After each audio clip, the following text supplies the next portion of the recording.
anniversary of the commencement of Operation Chastise, which took place overnight exactly 80 years ago tonight.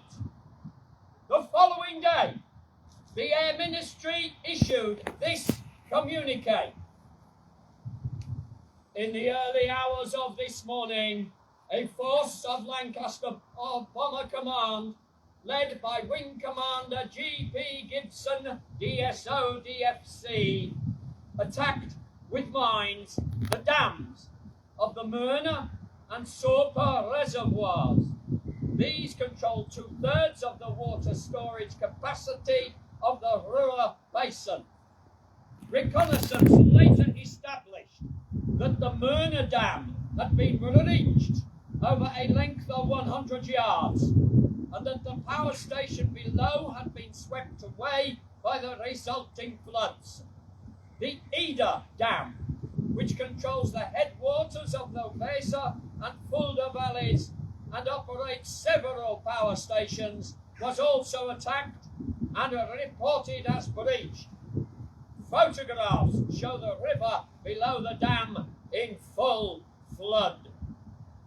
The attacks were pressed home at extremely low level with great determination and coolness in the face of fierce resistance.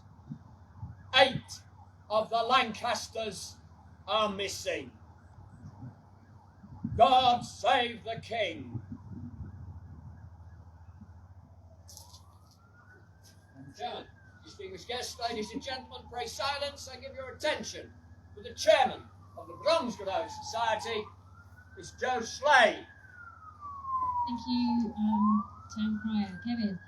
Welcome everybody. It's so fantastic that we are here today to celebrate this incredible achievement and such a moment in history, really, that we were able to do it on the 80th anniversary of the raid. It's so great to see so many of you here representing the RAF and the Royal British Legion, the Bromsgrove Council and the family. So fantastic to have 3 generations of Bill's family here with us today. So thank you all so much for coming along today. So everybody here, obviously, we care about Bill and what he did for the country and the part that he played in the war. And we've come here today as a result of a number of things happening. And so I'd like to give thanks and mention a few people, if I may. Sandra Mason is with us today, and Sandra wrote a fantastic article in our Rousler magazine, which there are plenty of copies around if you'd like to take them home with you today. And she has a wonderful connection, both living in Bromsgrove and also visiting the area as a child. And as some amount of coincidence led to the connection between herself and Bill and her researching the Dambuster raid after a family holiday. So Sandra, thank you very much for your article in the Rousler that's brought us here today. And somebody else who's been thinking about this for a while is David Harding, and equally David has connections with the town and with the RAF. And he wrote to the Society what feels like a long time ago now to ask if the Society were planning to do something. And all these things were happening in the background. And then here we are today to unveil the plaque. I'd also like to thank Brian and Margaret Charles, who are the current residents at the house in Marlbrook Lane where Bill lives. So thank you very much to you both for allowing us to put the plaque to remember Bill in the house where he lived. I'm really grateful to the Royal British Legion and the Royal Air Force Association for your time and dedication that you give constantly to the memory of those who are serving and those who are lost, and that's really important here in Bromsgrove. And I would like to extend a very warm welcome to all of the family who have travelled far and wide to be with us here today. We're also grateful to Avoncroft Museum for letting us host the event here. With so many people, we couldn't do this in the road at Marlbrook, so it's lovely that we're here at Avoncroft, where Bill was in fact a volunteer many years ago.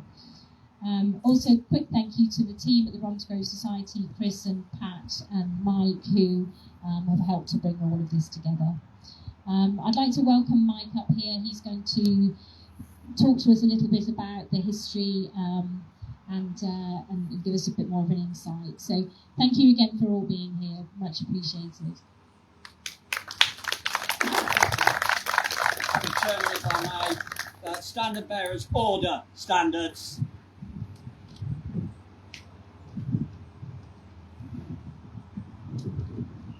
Thank you, sir. Thank you, Joe. I'm pleased to have these microphones. I don't have Kevin's projection. Is that better?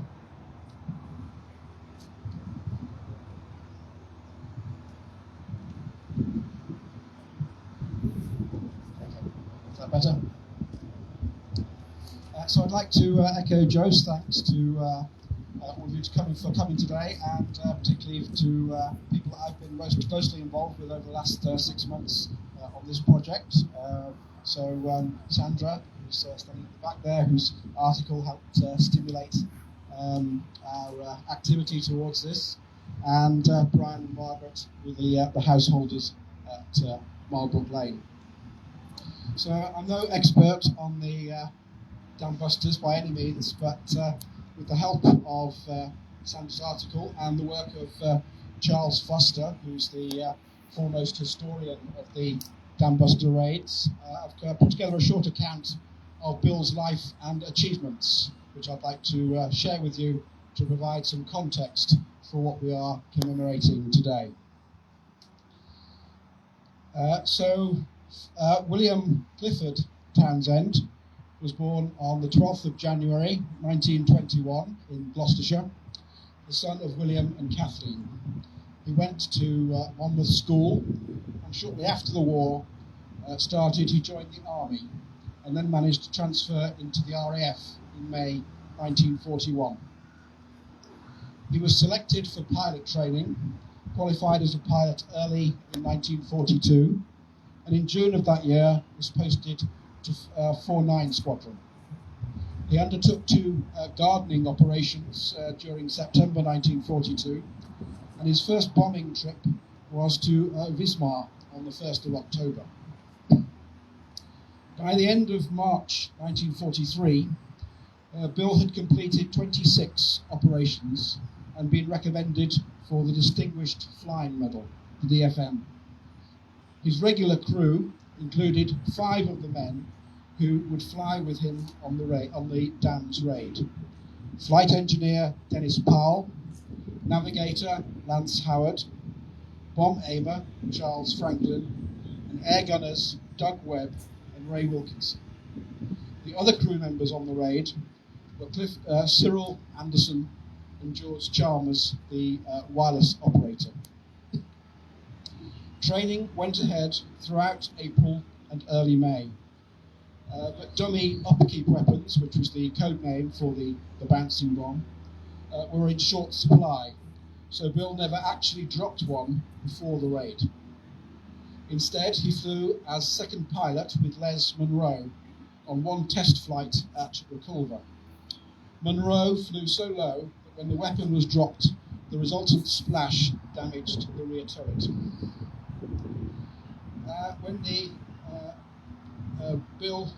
So it was that Bill took his place in the mobile reserve on the night of the raid, taking off from Scampton at 0014 on the morning of the 17th of May.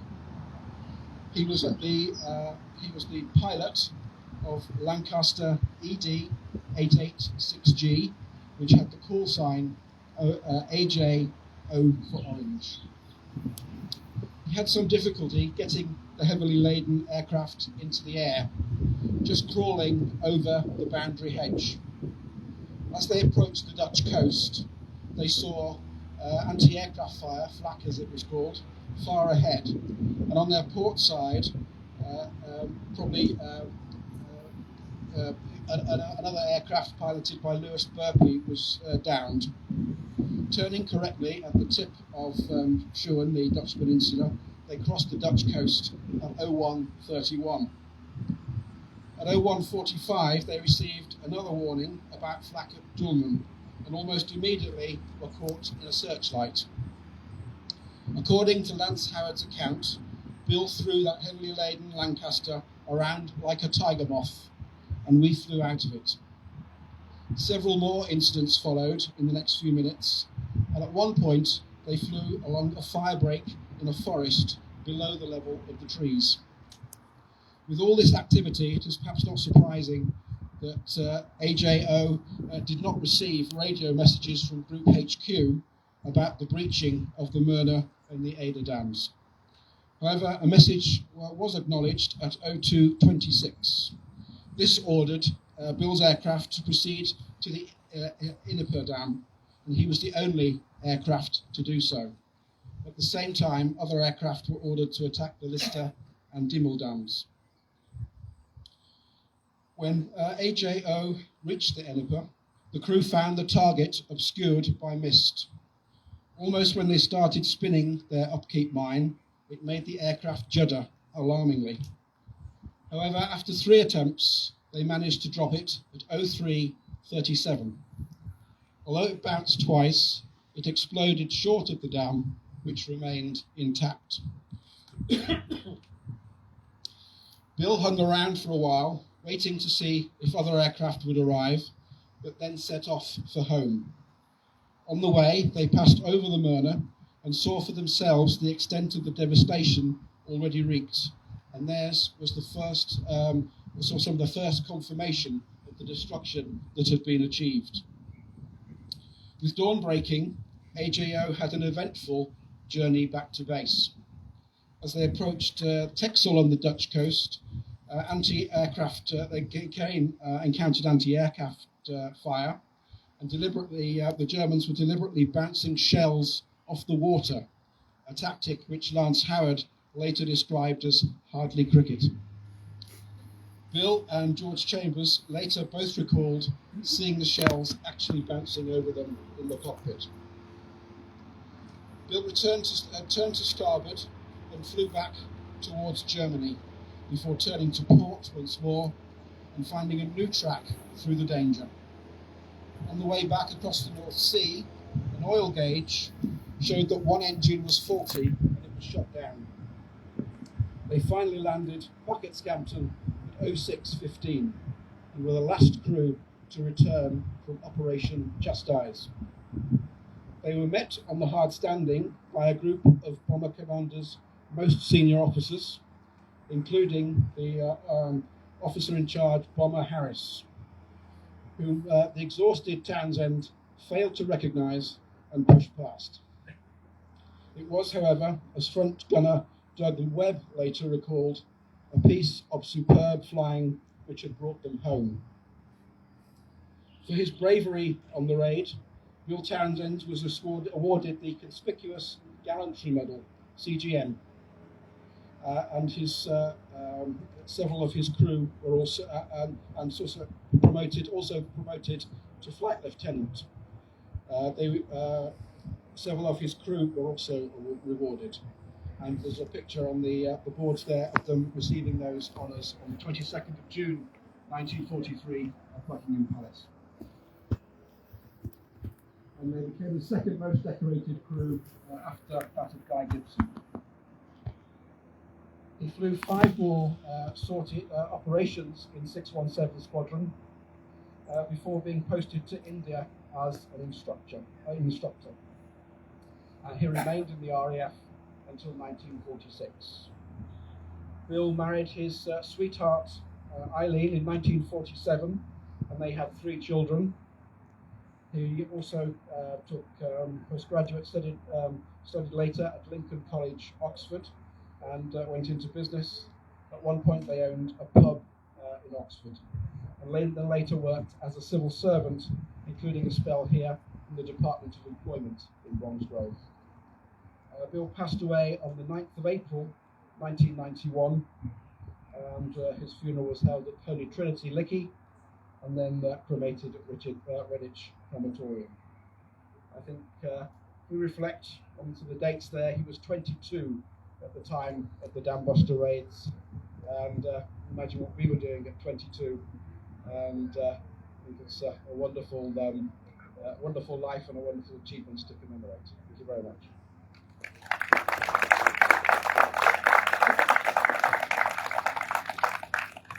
Madam Chairman, with your permission, we therefore call forward the members of Flight Lieutenant Townsend's family to perform the formal ceremony of the unveiling of the plaque.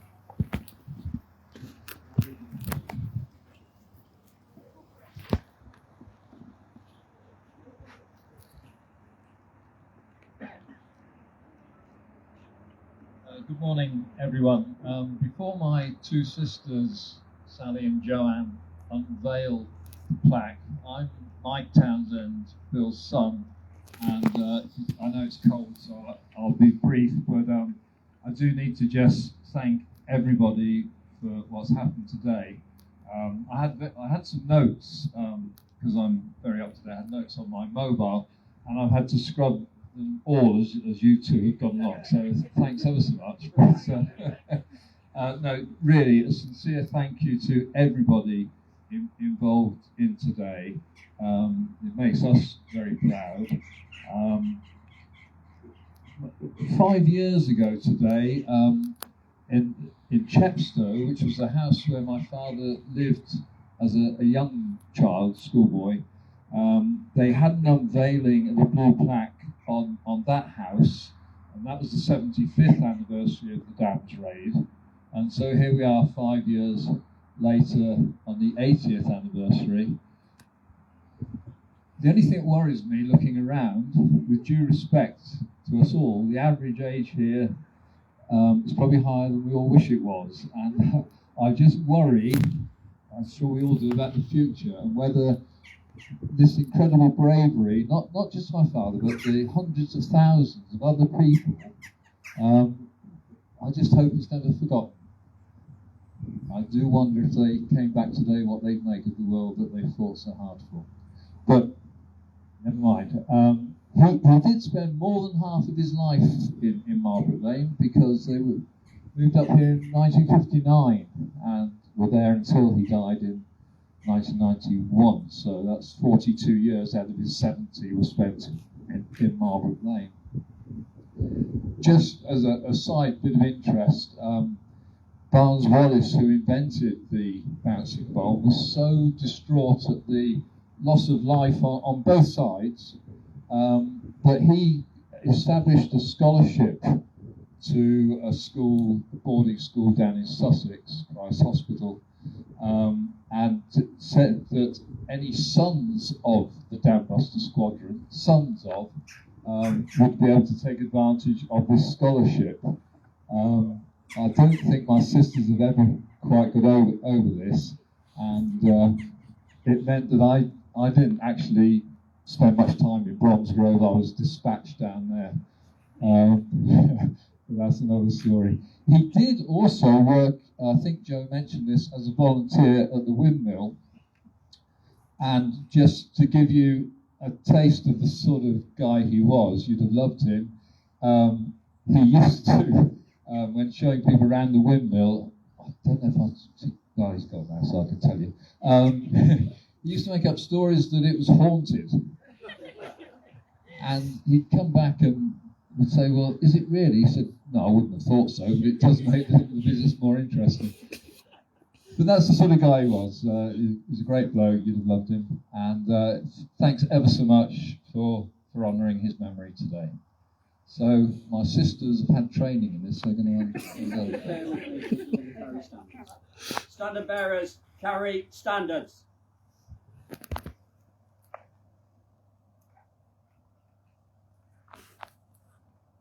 Ladies, thank you. Right. Ready?